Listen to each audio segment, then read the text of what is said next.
We are Rogue Media Sports. Hey, it's Mark Goodman. And I'm Alan Light. On today's podcast, Record Store Day founder Carrie Colleton is joining us to discuss the April 20th RSD special releases. Plus, we'll talk live with our audience, the Sound Up Pod Squad, and find out who still listens to vinyl. And some updates from the Beatles universe. Oh, good. Sound Up with Mark Goodman and Alan Light, the only music podcast that matters.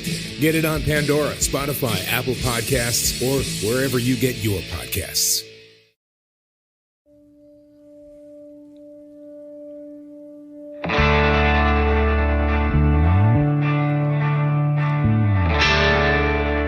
It is the Doomsday Podcast, and a very special edition coming live from a suite high atop AT&T Stadium. Ed Werder was, beautiful view, Ed, as you turn around to look at this. Ed Werder was doing radio duty for Westwood One. Ed, I thought you looked good down there. You seemed to be really engaged, and thought you brought a lot of energy down there. Tell us real quick, did you go to each sideline? Yeah. Did you spend more time on one sideline than the other? What was your evening like? Well, oftentimes this job of being a sideline reporter in the game, kind of limits you for the most part to reporting injury updates and what's happening in and around the blue medical tents on the sidelines. Tonight there weren't really a lot of injuries of great consequence, so there was a lot of observational reporting. And I was on both sidelines. I would say the most interesting thing that I witnessed was after Kevin Byard intercepted Dak Prescott in the end zone early in the game, he ran to the star and celebrated almost like Terrell Owens when he was still wearing a San Francisco 49ers uniform. And then Byron Jones and some other players took exception to it. So I'm watching on the sidelines. I'm standing about 5 feet away from Mike Vrabel, the head coach, who walks over to Wesley Woodyard, their defensive captain, and he tells him to go tell Byard and those guys to knock it off, that he doesn't want that kind of behavior any further in the future in this game. And so that was kind of interesting to witness how Vrabel handled that situation. I thought he did it nicely. He allowed a teammate to be involved in communicating his desires, but he did take issue with it right away and brought a stop to it as quickly as possible. Did you, Ed, and we'll, of course, get to this 28-14 crushing loss for the Cowboys. They fall to 3-5. We've got some commentary. You'll hear Ed and I talking to Jerry Jones after the game, and Jerry is really, and you'll hear the tone of his voice and what he talked about. And Ed, before we get to it, you and I will talk about, because we've been around him a lot of times, this was a different thing. If you're hoping for a coaching change, tonight is what you were looking for. And I think the shock, Ed, of coming off a bye week, I think there's some expectation that if you have a bye week, they went 3-4, they were playing the Titans who were 3-4, there is some thought that you have that much time, you should come out, be pretty sharp.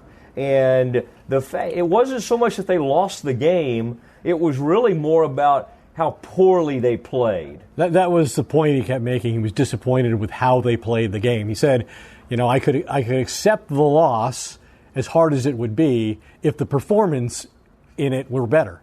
But the performance was not what he expected, and that's understandable. I mean, first of all, there's their history coming off the bye week, which they've been one of the best teams in football coming off the bye week.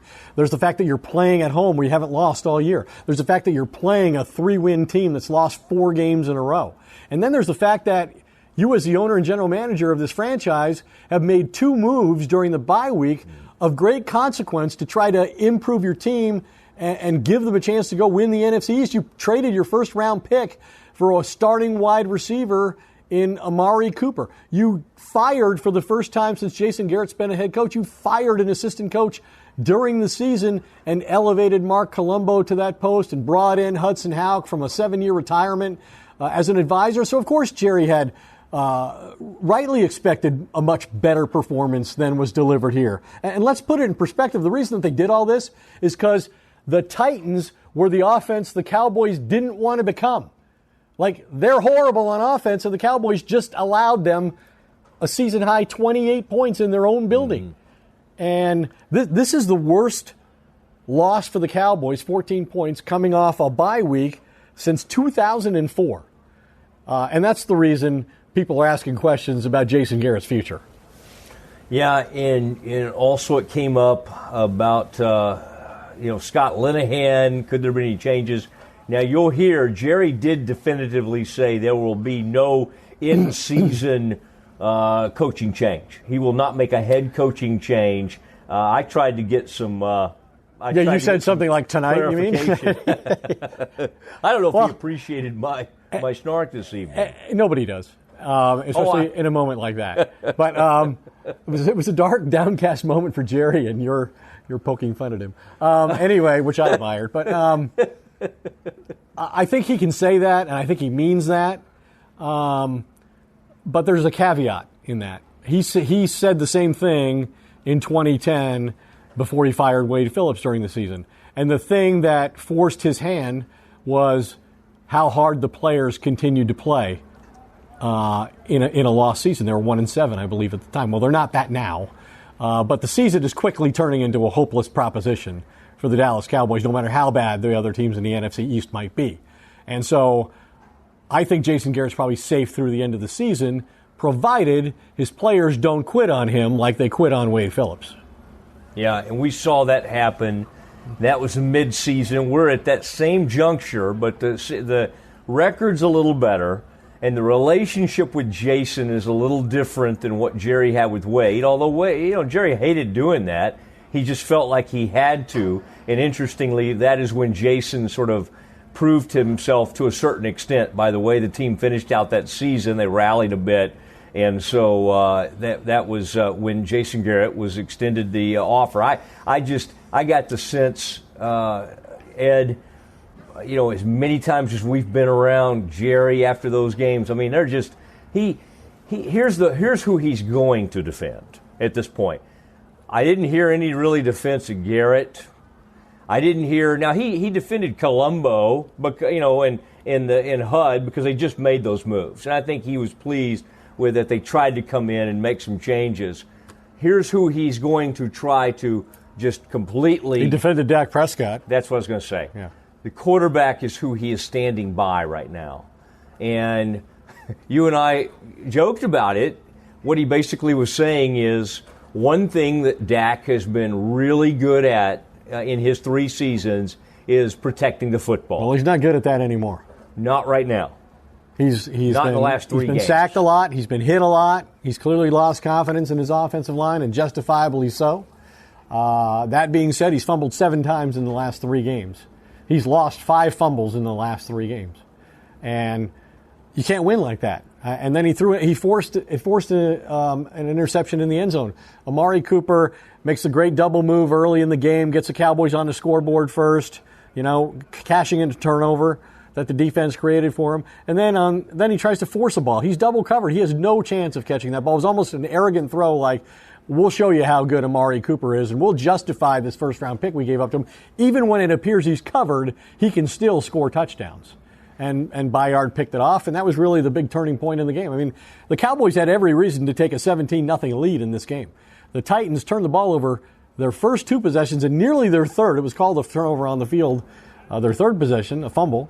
And then overturned. But the Cowboys should have been up 17-0 in the first quarter of this game, and that would have forced the Titans to play the kind of game that they're ill-equipped to win, which is throwing the football on every down. I think you're right. And, boy, it seems bad karma to me, Ed, when you constantly go down there and you take your team photos in the end zone and you just kind of throw that in the Titans' face. I thought at that point in the game, you said it could have been 17-0, Meyer or whatever we call him, Brett, the Brett kicker. Maher, he missed a field goal. He missed a field goal down there. But I think that is kind of some karma stuff. I think at that point it was kind of like, we're the better team. We're going to take care of business. We're at home.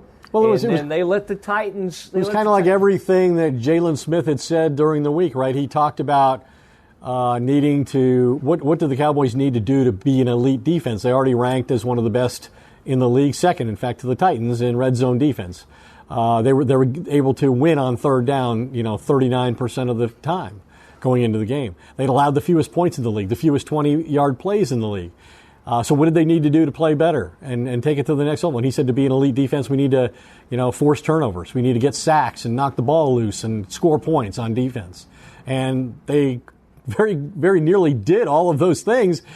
Tank comes off the end and knocks the ball out of Mariota's hands, and Sean Lee recovers it, and the Cowboys score a touchdown, and then it happens again. They get the ball back again. They miss the field goal, right? Yeah. So and then they had the pick in the end zone. So it was just a bad turn of events. They didn't capitalize early on, and that's what, to their credit, that's what the Titans are the best in the league at. Like they have a lot of shortcomings, but the thing that they do better than any team in the league statistically through this point in the season is they stop opponents in the red zone from scoring touchdowns, and they do it 2 out of 3 times statistically, and that's what they did in the first quarter against the Cowboys. They stopped them 2 out of 3 times. Well, this is a downtrodden bunch right now, and Ed, I have to say that if you were, what's that ESPN? You know how at certain points of the season or a certain point of games, they'll give people a percentage of winning the game. Like I would imagine when the Cowboys were down 28-14 with 3 minutes to go, they had like a 2% chance of winning that game. Well, I believe I saw a number that Dak Prescott and the Cowboys were 1-6 when down 7 or more in the fourth quarter in his career as a starting quarterback. So that makes sense. Here's the stat I'm going to throw out that I don't really need ESPN for this. It's just my own thing I've come up with. Right now, at this very juncture of the season, Jason Garrett, in my mind, has an 85% chance of being fired. And they're sitting at 3-5. Jerry, and you'll hear him in a minute, he just looked and sounded shell-shocked. He was as down as I've seen him because the way they played. He could deal with a loss, but to come out and play that uninspired.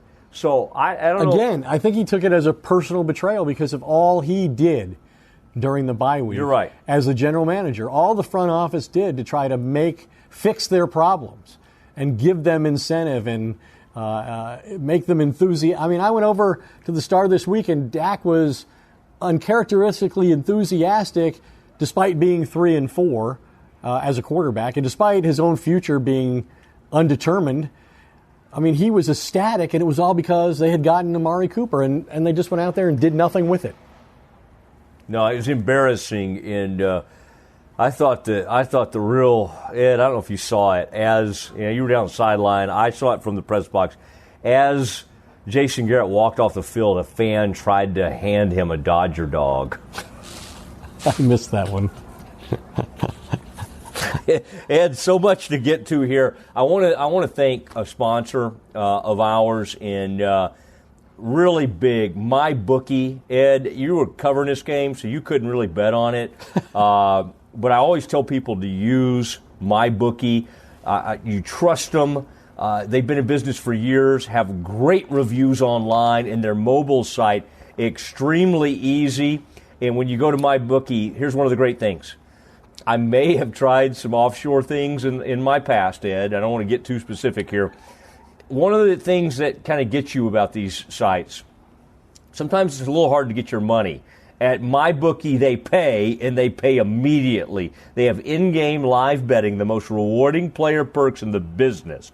And for you fantasy guys out there, you can even bet the over-under on how many fantasy points a player will score each game. Use the promo code Doomsday, DOOMSDAY, to activate the offer. Visit MyBookie online today. That's MyBookie, MyBookie. And don't forget to use the promo code Doomsday when creating your account to claim up to $1,000 in free play. You play, you win, you get paid. All right, Ed, let's set this up. You're going to hear from Jerry. You've been around Jerry a lot after games. You were having to wrap up some stuff you did with the Titans. Who was your interview for the Titans, by the way? I didn't get to see. The running back, Deion Lewis, who had he was good. Yeah, 60 yards rushing, 60 yards receiving, made a spectator of Derrick Henry, the former second-round running back out of Alabama. Yeah, really took over the lead role at running back, scored a touchdown on a screen pass, had a 30-plus yard screen pass play in the fourth quarter to help close out the game. So we went with his observations. So he squirted around all over the field, and he was very impressive. And former guy, obviously, with the Patriots. Ed, so by the time you finished up with him, we had already started in on Jerry, and you've been around Jerry a lot after these games. What about? And you'll hear both questions from myself and Ed as we get into this. What about Jerry's demeanor? His countenance, so to speak, what stood out to you? It's very unusual that you catch Jerry in a situation where he's honest about his frustration and describing his team's play as being so substandard and so below his own expectations. Usually Jerry's the kind of guy who's pumping sunshine all the time, and this wasn't that by any measure. And you think further about, all of the advantages that they had in this game. You forget that Jason Witten was back for the first time as a Cowboy. There was a ceremony before the game, and so it was an electricity in the crowd. And then they got those early turnovers and the chance to take a big lead, and they just failed by every measure to meet Jerry's expectations. And it isn't often that he acknowledges it in a moment so close to the end of the game. Were you okay with the Jason Witten tribute? You infamously were critical of the Tony Romo tribute. I was only critical in saying they didn't do this for Troy Aikman, and he is a celebrated, high-level network partner broadcaster, and it seems to me he won a few more Super Bowl rings than certain other people that might have been given more acclaim when they came back. I don't remember the Welcome Home Troy banners like there were for Witten and Romo, and that's all fine and well. That's for them to decide how they want to do it. I'm just saying, I just think Troy deserved that too, if anybody did. Gotcha. And Witten, they said Witten looked pretty emotional. He was going to make some remarks right after that on ESPN, but they said Joe Tessitore talked over him. I know everybody was worried about, as I talked to some of the people on the broadcast crew, and they were very concerned about Witten being able to, control his emotions under the circumstances. He did fine. He was good in the second quarter. I was listening to it from the press box, the broadcast, and he did some good. People have been beating up on him a lot. He's going to be okay. They thought they were getting Romo. He's not Romo. He's not that witty. No pun intended. It's just not him. He is smart, and he knows football like crazy, and if allowed to, and put in the right situations, he can be good. This has not been a great booth for him, and I don't want to go too far into it on that respect. Ed's still paid by ESPN, so I don't want him to comment too much on it. All right, let's go. And actually, Witten did say something critical, I think, of the Cowboys late in the game about the trick play with Cole Beasley from the opposing, from the Titans' 20-yard line. They had a trick reverse play where Cole Beasley, who hadn't been given the ball all night, suddenly now becomes the featured attraction when they're down 2 touchdowns late in the fourth quarter, and then he's given the ball on a reverse and expected to stop and throw back to Dak Prescott from the 12. You need all this to score in the final minutes from the 12-yard line when you're down 2 touchdowns. And he said something to the effect of, that's one of the things that's the kind of frustrating thing that makes you realize why you didn't come back. That's interesting. Let's hear Jerry, and then we'll have maybe have another conversation. I think we'll have a few more comments. This is Jerry Jones moments after the 28-14 loss to the lowly Tennessee Titans. Jerry, when they missed that field goal, did you kind of feel like, okay, you're in pretty good shape there when they it was 21-14 and they hit one off the upright there? Were you feeling pretty good about y'all's chances at that point? I didn't like the way we had played, but I knew that we were capable of making some plays. I definitely thought that was the break that would turn momentum and give us a chance to take it down the field and be in the ball game. In the NFL, we were in that ball game the last time we went down the field when we were down 10. We were in that ball game in the NFL. We had to get a touchdown. We had to get a score to be in the ball game. But you guys have seen enough of these to know you're in it. And I think that we've got players that can make those plays. Jerry, what did you make of the Cole Beasley trick play, and especially the time that it was run there at the end? Yeah, I thought that Cole really made a heck of a play to get that ball and get the pass off. And that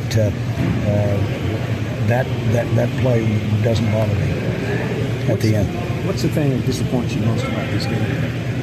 I think the way that we had an opportunity to come in here at home and take some fresh legs and take some additions that we had made, and I very candidly didn't see this coming. I thought we would be sitting here with a positive result. This is a surprise to me and is a setback. Now, when you're halfway through the season, losing a ball game in the NFL, if that causes you to be deterred or to not think that there's a future ahead of you, then you picked the wrong world to operate in. That's not the life we've chosen.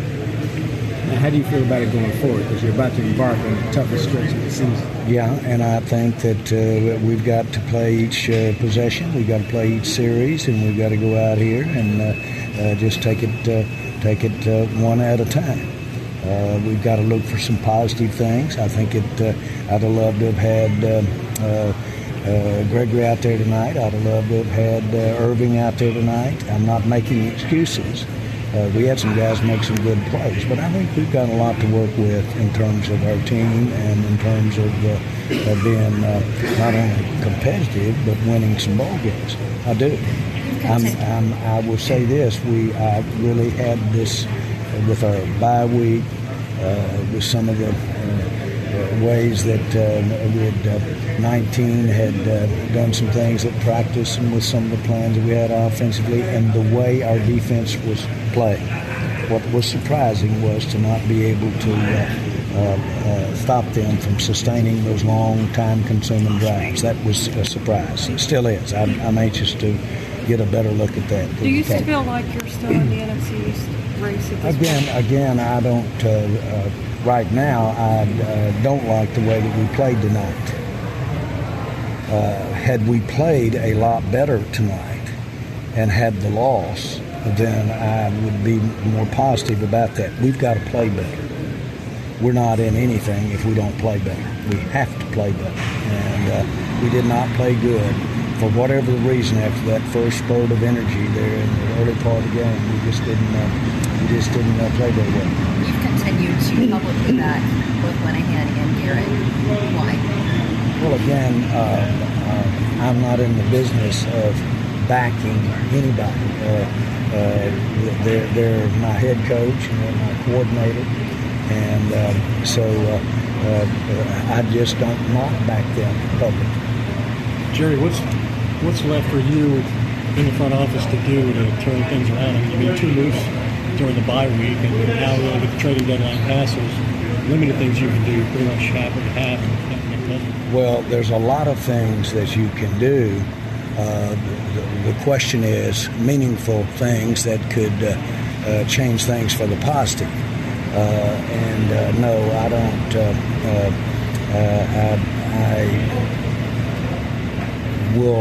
Those are time constraint, longer term things that probably will win the day rather than something to do for next week. Jerry, you talked about that initial spurt of energy. Do you feel that Dak interception in the back of the end zone kind of turned things around and got the Titans back in it? I wouldn't go to that play. I'll say this: we sure had a lot of momentum going there. I think going down there and not getting a score period, field goals or touchdown, and not doing that was hurt our momentum. Yes, I can look back to that point and say that the energy or our ability to execute or our ability to play football positively, from that point on, we didn't seem like we had as much going for us. On the other hand, I know that can inspire the other team as well. and they look up, and then they turn around and tied it and look up and got ahead and got a touchdown. And after all the turnovers and everything, that was a momentum issue. Jerry, these next negatively toward us. These next 8 games, are you looking specifically for results? Given the age of your roster, are you looking for improvement more than anything else? Or is this about results these next 8 games? Well, I, first of all, look at what we do daily, and look at what we do by the week, certainly at this time of the year. And, I think that you look for results. You look for, you're going to have action. You're going to have activity no matter what at every level of our team. And how that, the enthusiasm, how people react when under pressure, how they react, how individuals react in adverse conditions. All of those things are important to assess, and they certainly have. For one, I look back on my personal activity and look at how I've acted in adverse situations, and I look how I've acted in real positive situations. I think I do better in an adverse situation than I do in positive situations. Both those frauds will tear your ass up. Jerry, is there any situation in which you would make a head coaching change in season? No. Not tonight. I didn't say that. I just gave the big old no. What's your level of concern about Dak turning the ball so often? It was kind of his hallmark as a rookie. He was very good taking the ball. I go back. I've seen him not turn it over, and then we've seen him recently make the turnovers. And once you see him turn it over, then you know they can turn it over. And once you see them not turn it over and play with a good ball security, then you know they can play that way. Once you see somebody play that way, unless something to do with their loss of talent or in some cases the length of time they've been playing, but he's on his era's up. His era is up physically and it's up mentally. And so that having seen him and know that his consciousness is to protect the ball is, I think, one of his virtues, and I think that I'm going to go with that. You said no to a head coaching change mid-season. What about an offensive coordinator change? Again, I don't want to go down the list at anything. I'm not anticipating any more coaching changes. There he was, Jerry Jones, after the Cowboys' loss, and Ed really, he didn't expect it. He was surprised. You hear Jerry a lot of times say, hey, I expected this team to be really good, or I knew this would be a tough game in Seattle. You know, he'll talk about that. He just really expected the Cowboys to play better in this game, and I think there were a couple of positives he could take away. But, Ed, I have to say, I mean, and we hit on it a little bit earlier, one thing he's going to try to do, and he's going to keep doing it this season, is stand by this quarterback. I don't necessarily think he's going to end up standing by this head coach, although he's done it a lot. What did you make of him?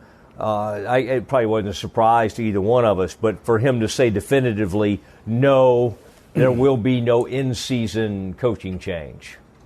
I mean, I just think that's a question he doesn't want to have to answer after every game going forward. I think it's a fair question under the circumstances because he was so obviously disappointed by the result and admitted as much. And let's put it in this context. The one thing that Jason Garrett is known for as a Cowboys coach is mediocrity, right? Nobody does 8-8 like Jason Garrett does 8-8.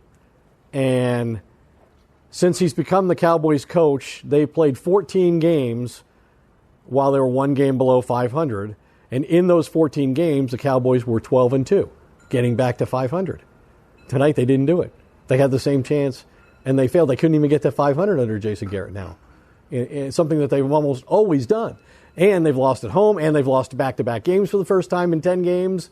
This thing's on a really downward trajectory now if you look at the schedule that they have. I mean, yeah, the Cowboys got to debut at home after the bye week, the new receiver that they just acquired. Well, guess what? Next week, the Philadelphia Eagles, they're coming off a bye, and they're going to debut the new wide receiver that they acquired at the trading deadline for a lot less than a first-round pick because he's probably a rental player.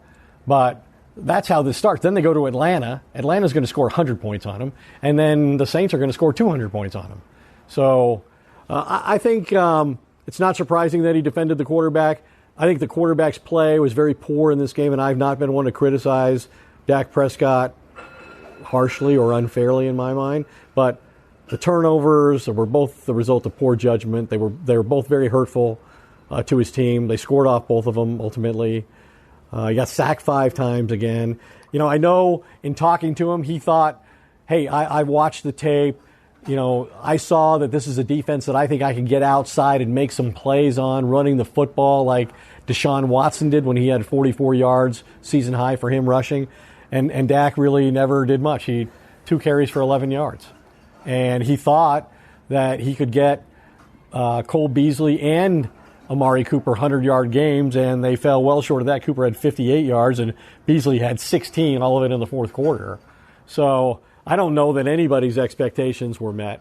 I guess you got to give, the Titans some credit for the horrible loss they had in London when Vrabel went for it at the end of the game to try to win on the final play instead of taking the tie and forcing overtime. They had a long time to think about that. And they came here, and they overcame a lot of early adversity. And it's sort of characteristic of the kind of player that Mike Vrabel was, that they hung in there, they showed some tenacity, and they overcame all of the adversity and wound up winning the game quite decisively. Can you think about all the teams this year the Cowboys have helped jumpstart their seasons? I mean, we'll see what the Titans do from here. The Texans, I believe, were 1-3. They have not lost since. The Cowboys, and then the Seattle, they have lost. They lost this past week, but Seattle, they were on a good run for a while. They were on a nice run, and they're 4-4, and they're at least kind of hanging in there as a team. But it just seems like teams that are sort of really struggling face the Cowboys, and they kind of right the ship. Yeah. And Marcus Mariota, was coming off that elbow injury, and tonight was the first time in 5 weeks he didn't have to wear a glove, and because of his grip on the football, needed some assistance when he had this elbow injury. And tonight was the first time all season that he had a quarterback rating of over 100. He was one of only 3 regular starting quarterbacks coming into the game, Case Keenum and Josh Rosen being the others, who did not have a game where they had a passer rating of over 100. And tonight he goes for 119.9, and he ran the football, pretty well. 32 yards and a touchdown late in the game. Cowboys have been pretty good against running quarterbacks. They've lost to running quarterbacks this year, but almost every team they've played has featured a running quarterback, including Carolina and Houston and to an extent the Redskins. But I know that they like to play all their best athletes on defense when they're playing these running quarterbacks. And obviously tonight they didn't have Randy Gregory, and they didn't have David Irving, who's a freak of nature. And that hurt their cause, but there's really no excuse for losing this game tonight with the advantages that they had early on. It was a pitiful effort, and it was one that early in the game you just thought, this looked almost, I thought this started on like they were playing Jacksonville. It had that feel like blowout. This could be a blowout for the Cowboys, and then it didn't end up going that direction. Ed, let's talk to a man who's been known to be a little profane at times, and he can get worked up, and I know he's worked up only about because he cares. This this lackluster performance from the Cowboys. It's time for our segment, That's a Stretch, with Glenn Stretch Smith, former Cowboys coach and scout. We are spent an hour or so recording this. We're at the suite. Thank you to the Nation family and their beautiful suite up here on the silver level. I would give you the suite, but I don't really think they want you to stop by and visit with them. We've got Stretch with us, Glenn Stretch Smith, joining us. And Stretch has already done his TV work tonight. We'll be going position by position, but Stretch, real quick, your overall thoughts on this performance by the Cowboys as they lose this one, 28-14, their first home loss of the season. Yeah, considering they come up an off week They fire Paul Alexander. They trade for Amari Cooper. I mean, they had every reason to go and get to 500 tonight. Washington lost this week. I mean, they could get within a game of first place in the NFC East and may have played one of the most uninspired football games I've seen this team play maybe since I was coaching here, and we were 5-11 back-to-back years and got our ass fired. And we deserve to get fired. And right now, looking at the way that this team played tonight, I just don't know how you can keep them in the loop as far as understanding what was at stake here and understanding really what there was to play for. It's amazing how poorly this football team played and how uninspired they played. Yeah, it was pretty embarrassing what they came out and did, and that is interesting. One of the most uninspired. And one of the things that Stretch, that was one of the things Jerry talked about, and of course our audience will hear from Jerry. Let's run through these positions. Pretty uninspiring on both sides of the ball. Let's start on the offensive side. Stretch, the quarterback was 21 for 31, threw for 243 yards, had that interception in the end zone, and then, of course, had the fumble. What did you make of his overall play, and how would you grade the quarterback? Well, the turnover in the end zone is a killer. I mean, that was obviously a play that was designed to be a play action and then run across to Cooper. It was very it was one of those things where if it wasn't there, I would like to have seen him throw that football away. I have no idea what he saw there. And then to be able to fumble the football in a very critical situation, to me, it just it goes along with the way that he's been taking care of the football, and I can't give him a winning grade. I mean, at best, I'd have to give him a D for the way he played tonight. To me, Stretch, this is the most disturbing thing of all as it relates to Dak Prescott, that suddenly he's using poor judgment and he's failing to protect the football, which was his forte when he came here and had great success as a rookie. These were two mistakes based on bad decision-making, thinking he could, A, force the ball to Cooper in double coverage, and secondly, on third and long, he's not just going to the ground and saving, trying to make the best of a bad play. Yeah, and I agree with you. I go back, guys, to Wade Wilson, and I know I have a connection to Wade, but Wade was in charge of red zone offense and what they did in the red zone. He was also the quarterback coach, a very experienced guy who's played in about every offense you could play in the NFL. And the thought of him being replaced by a guy that was on the practice squad last year is maddening. And I say it's maddening because this is a quarterback who still has to develop. And with the replacement of him being replaced by Kellen Moore is something that's, really, really blows me away. Yeah, it's pretty remarkable to see, and I think it's pretty apparent at this point. And I think Jerry's not ready to make any more changes, but certainly major changes could be on the way if they keep playing like this. Okay, Stretch, the decision was made to fire the offensive line coach, Paul Alexander. Mark Colombo is elevated to O-line coach. Hudson Houck, I saw him after the game, our old friend, a legendary offensive line coach from the Jimmy Johnson days. What did you make of this group and how they played? Well, and this group did not play well as a group. I mean, there were some things done individually that I thought, okay, that looks more like the technique that they used to play. But as a group, as a whole, as a group that needs to be more physical, again, they need to be like five big dancing bears. I mean, one play it was Connor Williams. The next play it was the chip, and Collins loses his guy inside. I mean, they have to become a unit and become a one as one. And no more using Travis Frederick as an excuse. He's gone, and so I didn't see this group was really disappointing to me because I thought they would come out and be more physical at the point of attack. It didn't look like that was the case tonight. So I don't know if they're trying to play old techniques, mixing them with new techniques. It's hard to really want to pinpoint the coaching here because the coaches don't make any plays. But again, this is at best a D effort by this offensive line. All right, and the wide receivers with Amari Cooper coming in, anything that jumped off the page at you? Obviously had some pretty decent numbers, 5 catches, 58 yards, had the touchdown. What was his immediate impact on this offense?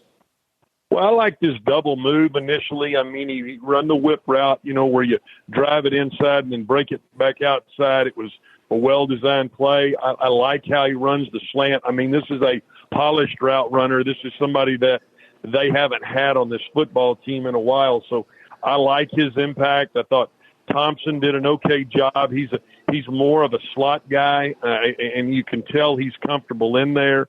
I saw some things out of Gallup that I like. And so, this group to me of the, all the offensive positions, I thought they played well enough to at least give you, what would have been, I think, a winning grade. But, as uninspired as it was, again, the best I can give that group is a C. All right, C for the wide receivers. What did you give to the running back? Well, I'm going to go to the tight ends first because that really concerns me. I think that Dak is really missing Jason Witten, guys. We've talked about this multiple times. There is not a tight end on this roster right now that can run a good inside route on those 3rd and 4 to 6 situations, and it's killing this team. You combine that with, I don't think they're very good point of attack blockers. This group to me got a D, and the only reason they got a D was because I did see some things down in the goal line that at least inspired me a little bit. I'm not a fan of Schultz. I think he's got to get stronger, and they've got to get stronger as a group at the point of attack. And they did play without Jeff Swain tonight, who's their best receiving tight end, I would say. Right, exactly, and that's a good point. I mean, yeah, and you're right. I mean, he is the best tight end that they have. But when you're missing those guys, that concerns me that there's that little depth at that position. And they tried to address it in the draft, and that young man is just not good enough at the point of attack. And for this offense to really get going, the tight end position is vital. It's vital in the passing game, and it's also vital for the run to be able to block the perimeter. And, boy, it did not get done tonight. All right, anything Zeke looked like he was going to have a big night from the start. Certainly had some catches and made some plays along the sideline there on that one catch that went for a pretty long gain. What did you think of his overall play? Okay. I mean, he's such a – again, he's a good blocker. I like the screen pass that set him up early to get down in there. He's a really good screen runner. He's a smart player. It just was, they for whatever reason, man, somebody, and I don't know formationally if they're giving away what they're doing or what, but boy, I mean, every time he runs the football, it seems like there's an 8-man box, a 9-man box. And I think that, for whatever reason, Lanahan cannot get in. He cannot get in the rhythm. He has not been in the rhythm since the Jacksonville game. And right now, the play calling rhythm, I think, is hurting the running back position. And so, he gets a C, but it's a marginal C or D. All right, and then let's flip over to the defensive side of the ball, and let's start. They had it going early on defense.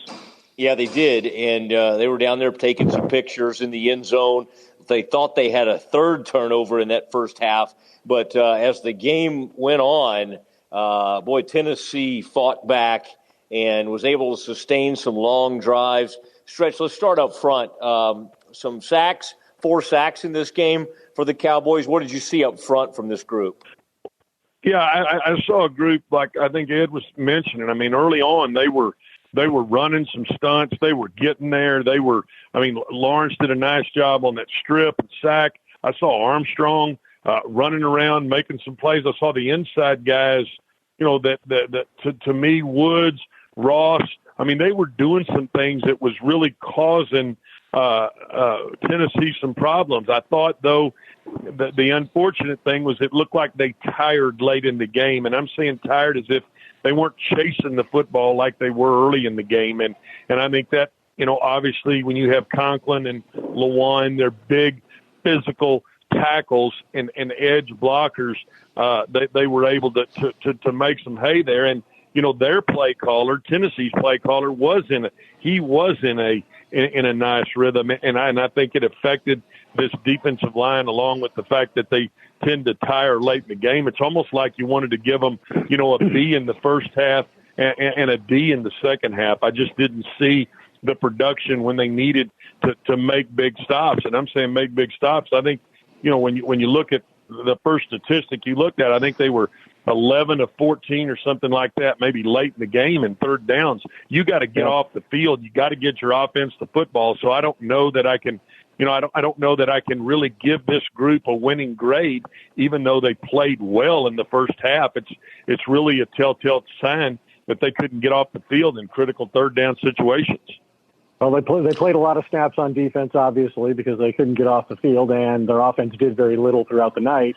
And their depth on the defensive line was affected by, not having David Irving and not having the left end Randy Gregory tonight. So that hurt.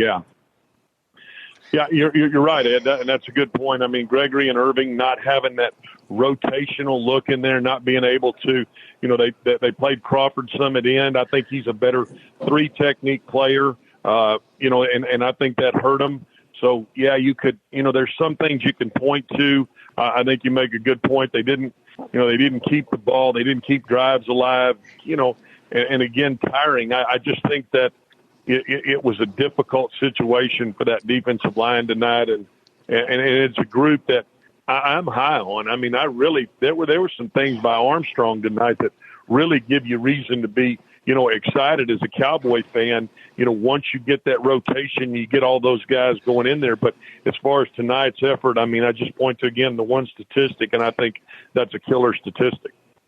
Yeah, the Titans were unbelievable on third down, and Ed, as we move to linebacker, this has been a group that's played sideline to sideline. I thought we saw Van Der Esch actually miss some tackles tonight when he had some opportunities on the sideline.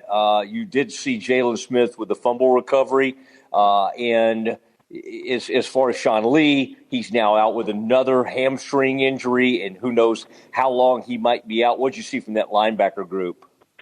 Yeah, you know what? I think Van Der Esch is still growing into the position. I think this is a position as a Cowboy fan. The arrow is moving up. He did miss some open field tackles. I think he'll get better, with his angles, taking angles, knowing how to attack.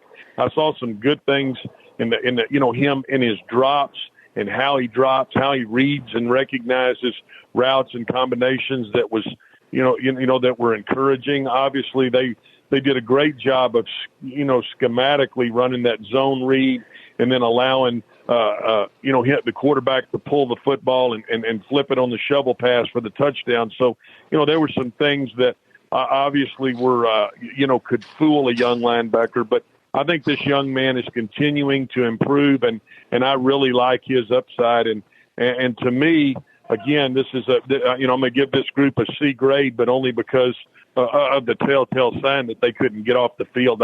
I do see some good things and some reason to be, feeling good about the linebacking core of, with Jalen Smith and Leighton Van Der Esch. All right, and then the DBs. What did you make of that play? Down the middle, Xavier Woods was a little late getting over on the big throw down the seam. But obviously Mariota was able to make some plays, and Corey Davis, a nice young receiver for the Titans, had some pretty decent yardage. What did you make of these DBs? Yeah, I think that, they caught the Cowboys in the right coverage there as far as, they were trying to play that Tampa 2, and Sean Lee was trying to run with him through the middle of the field. That's a tough situation when you don't get your hands on what was the number 2 receiver off the ball. I think the thing that concerns me more is the corners. There are going to be times when you're going to get your hand on the football, and I thought him and Byron Jones tonight got really exposed from those timing route. From the aspect of running timing routes, and when you look at the schedule that's coming up, Philadelphia, Atlanta, New Orleans, I mean, this is a group that has concerned me all year. They got challenged tonight, and I didn't think they were up to the challenge. Now, I was encouraged when I did see Byron Jones get his hand on that. They ran that deep dig, and he got his hand on the football, but boy, that they have got to come up and be more physical, on these third down situations to where, they can either play man coverage, try to get their hands on these guys, or when they do make that initial cut, man, you got to break on the ball. And I can't give this group anything better than a D. Yeah, and boy, you've seen Heath before play pretty physical and likes to get up in the box, but number 60 for the Titans pretty much drove him all the way to the end zone on one of those touchdowns. Dion Lewis on those little dump passes, the screens, really gave the Cowboys fits, and they were just having trouble getting off some of those blocks, it seemed. Stretch, any final thoughts on this one? I think you said it best. I mean, one of the most uninspiring efforts you had seen in a long time, and boy, at 3-5, even though you're not completely out of the division race, Stretch, this does not feel like a staff that is long for this team. Yeah, they're guys. Let's not kid ourselves. They're out of the division race. I don't care what anybody says. When you look at the schedule that's in front of them, nothing tells you that this team is going to be able to go win, say, 4 out of the next 5 games. And that's what it would take literally to get back into the division race. There will not be a team come out of the East that's a wild card team. Not when you look at the South, yep, and not when you look at some of the other divisions in the NFC that I'm sure Ed will talk about. But you know what, guys, this is what it is.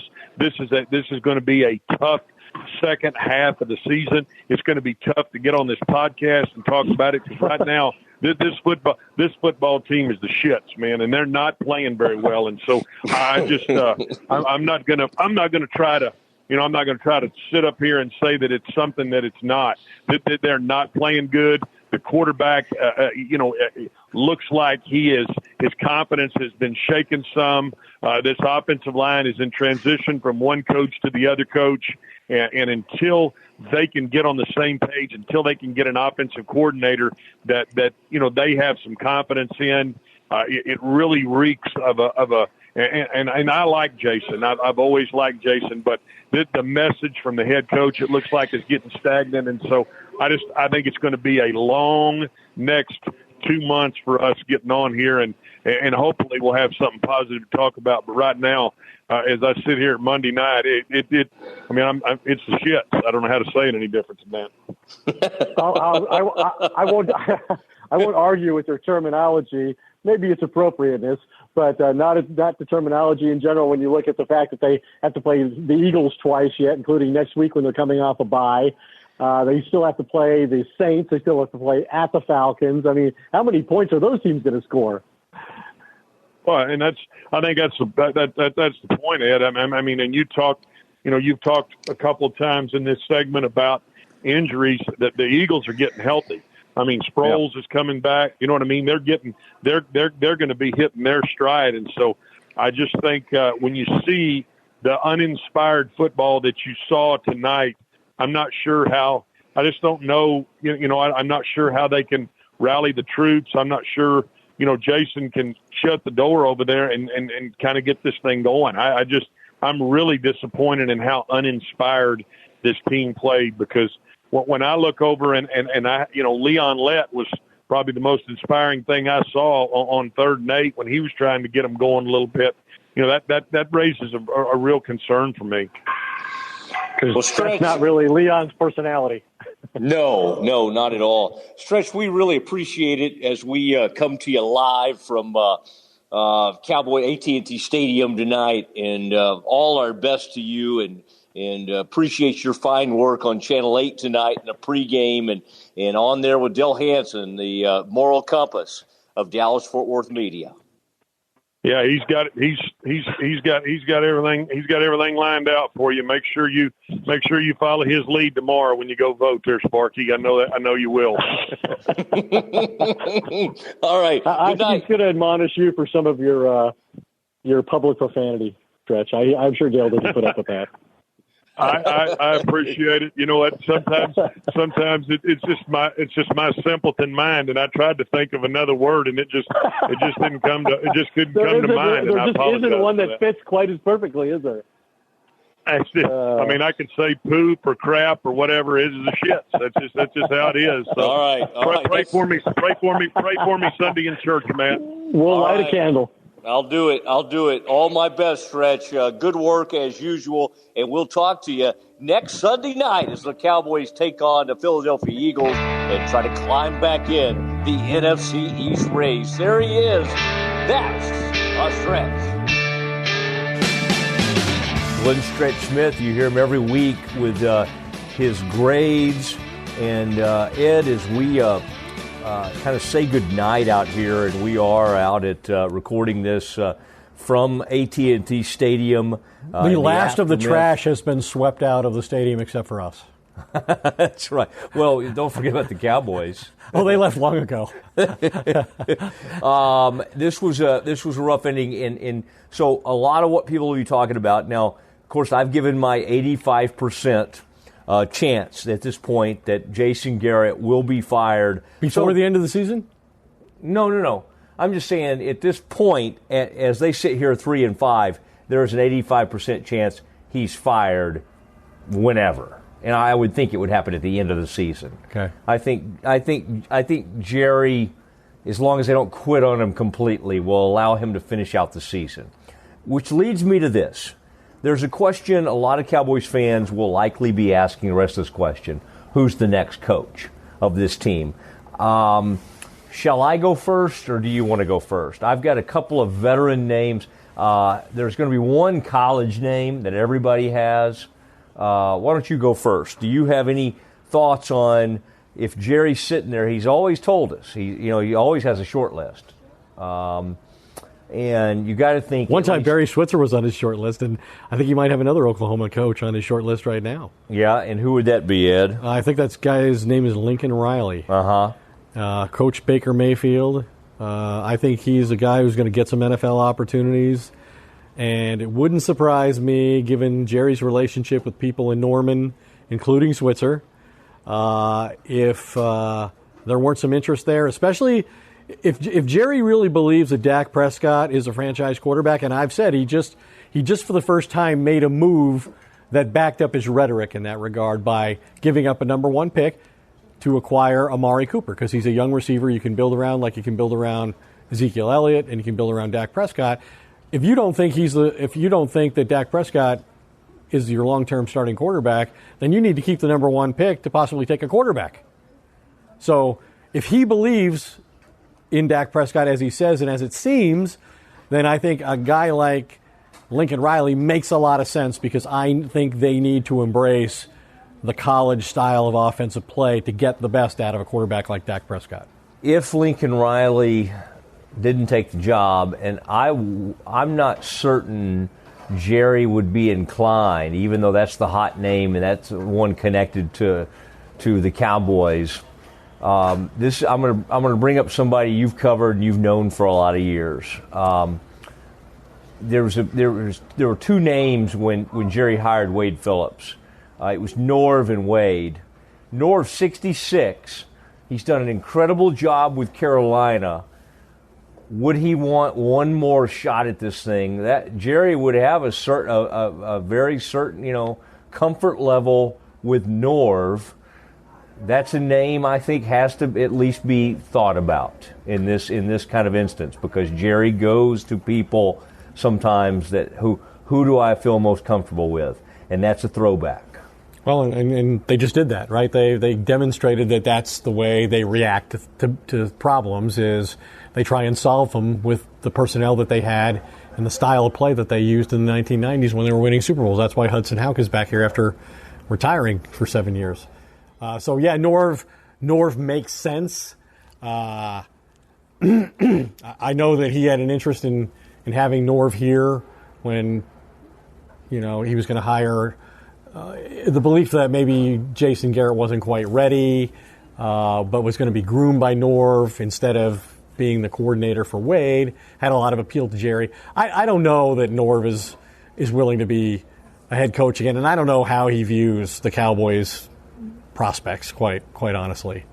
I think a lot of what Norv is doing in coaching right now is to benefit his son Scott. So if he thought his son Scott might benefit from him being the head coach for the Cowboys, and that might set up Scott for a big opportunity down the line in the near future, then maybe Norv would consider it. All right, so maybe give Scott the offensive coordinator position. We'll move on, and Norv becomes the head coach. The other name I would throw out there, and I would have to give Stretch the credit for this name, but it is someone that Jerry's very familiar with, and he was a highly successful college coach, Les Miles, and he was a former Cowboys assistant. Tight ends coach, I believe. Yeah, but that's the kind of... That seems like a hard sell. And I think Norv is a hard sell here under the circumstances of, God, we're going back to the 90s again. You know, we just tried that with Garrett. We tried that with Hudson Houck and the offensive line approach, you know. I'm just saying, I don't think Jerry's dying to do the whole, hire the hot young assistant. That doesn't really, that's not him. Geez, why would you not want to? I'm not. Look what Sean McVay did. Look what Kyle Shanahan was on. I know. I'm just saying that's not his track Jimmy record. Garoppolo got injured. I know, but you got to think differently when you've had 25 years of mediocrity at best.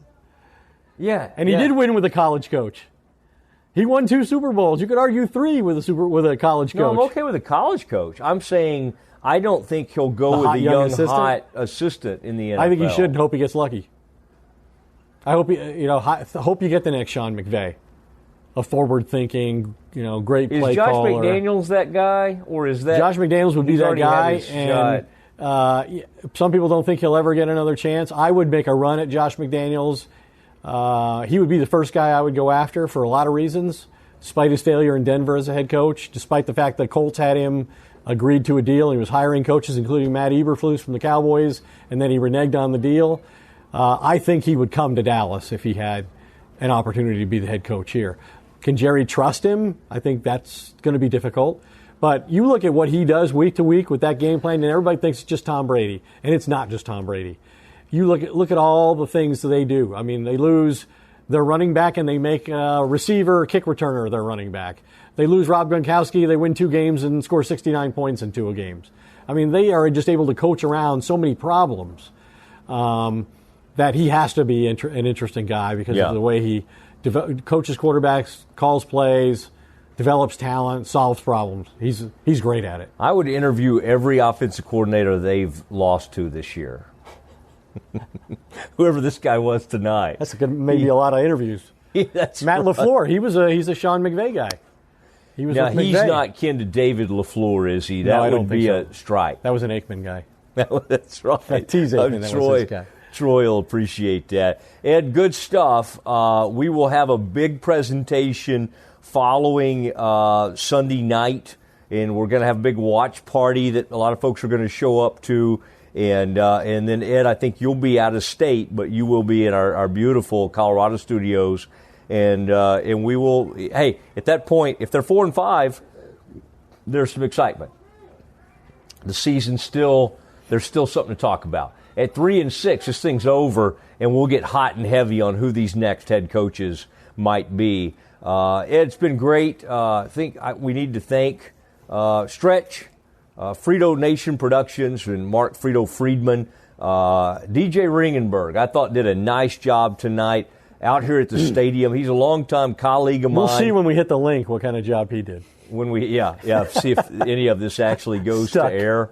But he's with 103.3 FM, works with some of those sad saps over there. But we love having DJ with us. And Ed, good job tonight, and hope everybody has a good evening. Thanks, everybody. It's been the Doomsday Podcast. Good night, everyone.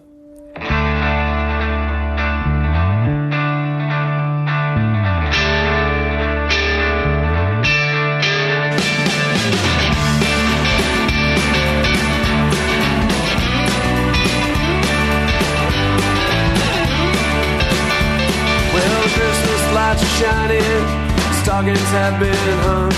You're praying for your daughter, lighting candles for your son. They're living in the city now, you don't see them anymore. This year will not be like the ones before. And the streets are all but empty, the bars have all shut down, and it's hard to find a friend inside this godforsaken town. That emptiness, it feels from your head down to your toes. I'm sorry, baby, that's just the way it goes. Once you were a young girl with lovers by the score, money by the handful, you never wanted more. But they tend to leave you as time has its way, and they leave behind little mouths to feed the dreams. And the days go by so slowly when it used to go so fast. Whiskey does not taste as good when you only pour one glass. Hey, it's Mark Goodman. And I'm Alan Light. On today's podcast, Record Store Day founder Carrie Colleton is joining us to discuss the April 20th RSD special releases. Plus, we'll talk live with our audience, the Sound Up Pod Squad, and find out who still listens to vinyl. And some updates from the Beatles universe. Oh, good. Sound Up with Mark Goodman and Alan Light, the only music podcast that matters. Get it on Pandora, Spotify, Apple Podcasts, or wherever you get your podcasts.